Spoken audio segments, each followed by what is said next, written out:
Hello everybody, I hope everybody's doing great today. I appreciate those of you who watched this video. I hope you enjoy it, and I finally got back to my James Bond viewing. So today we're going to be talking about A View to a Kill.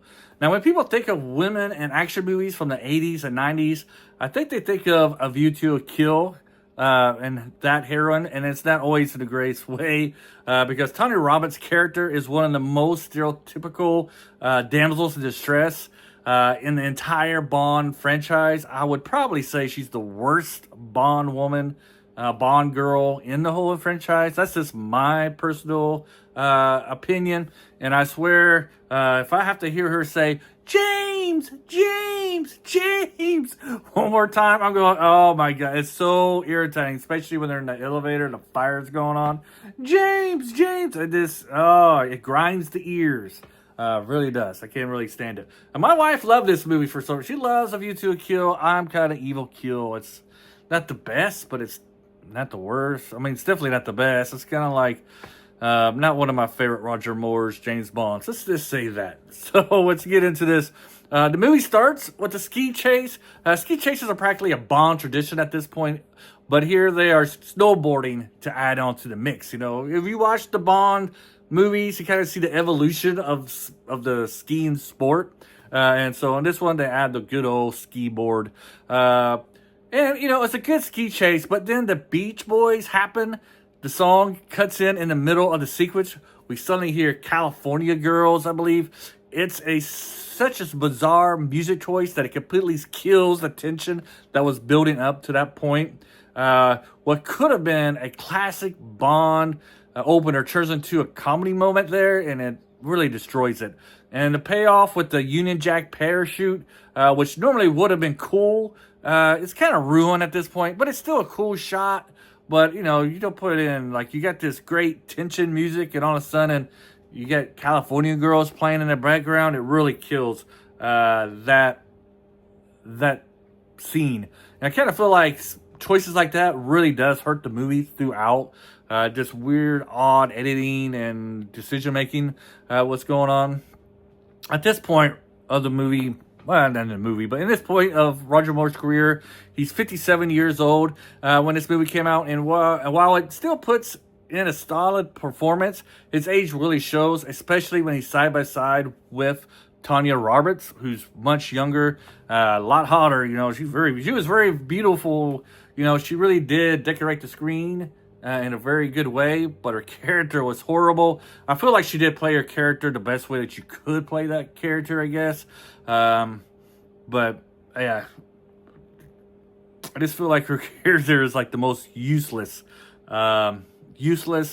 character in like all the Bond franchises. She didn't really help Bond at all. Like the other Bond girls usually have some kind of deed they do to help him, and I feel like everything that she does in that movie to help Bond, he could have easily done it himself.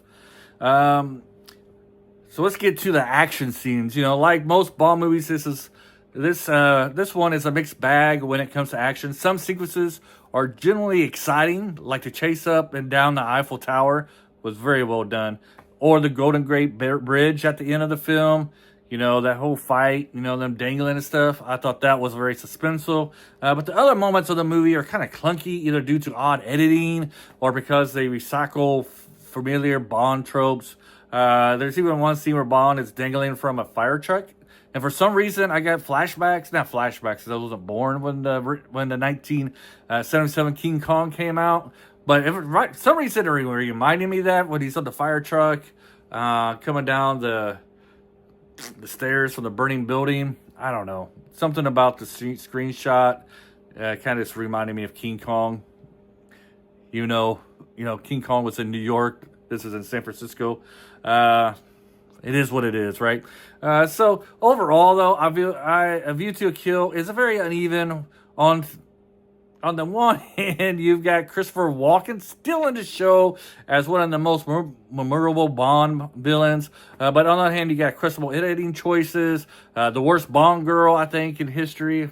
Now, I still got to watch the rest of the Bonds. I've seen like all of Pierce's and most of Daniel Craig's. And it's been about close to 40 years since I've seen Timothy Dalton's movies. But up to this point, Tanya Roberts' Bond girl is definitely the worst.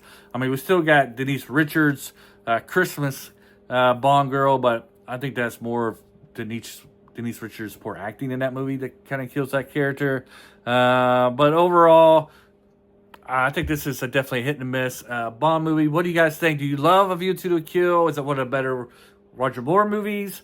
And then, of course, I forgot to mention. Oh, this is why I forgot to mention her, because I can never remember the name. The one. Man, what is her name? See, I didn't write her name in the notes. I forget, but I'm missing Christopher Walken's right-hand woman. She was in Conan the Destroyer. She was a model. She was in a few movies. Her character is pretty good. She plays a pretty stoic. I want to say her name, Jones, right? Something Jones. Miss Jones. Yeah, I think that's her name.